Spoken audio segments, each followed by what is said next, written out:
سورہ فاتحہ 100 مرتبہ پڑھ کر جو دعا مانگی جائے وہ قبول ہوتی ہے. سورہ بقرہ کی تلاوت سے شیطان گھر سے بھاگ جاتا ہے.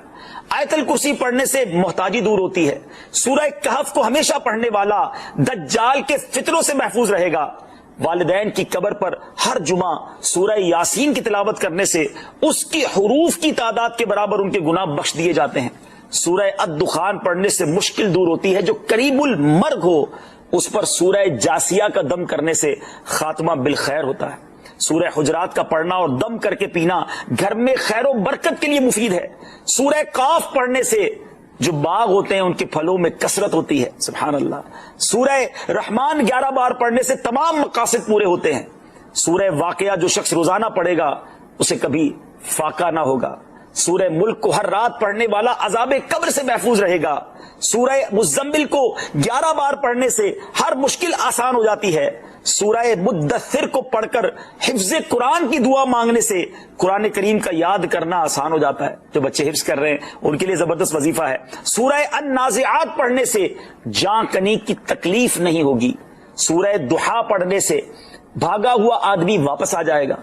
سورہ علم نشرح کو جس مال پر پڑھ دیا جائے اس میں خوب برکت ہوتی ہے.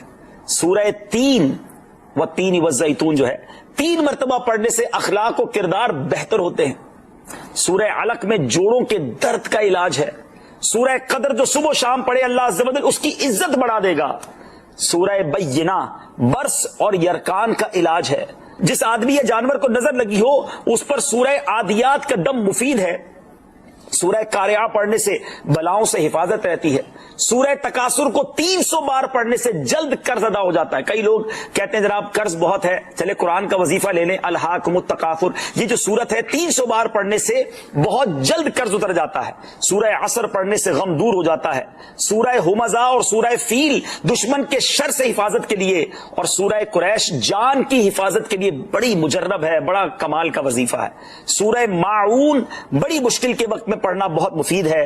سورہ کوثر کی تلاوت سے بے اولاد صاحب اولاد ہو جاتا ہے. کئی بے اولاد بھی وظائف مانگ رہے ہوتے ہیں. سورہ کافرون 1/4 قرآن کے برابر ہے. سورہ زلزال نصف قرآن کے برابر ہے. سورہ اخلاص 1/3 قرآن کے برابر ہے.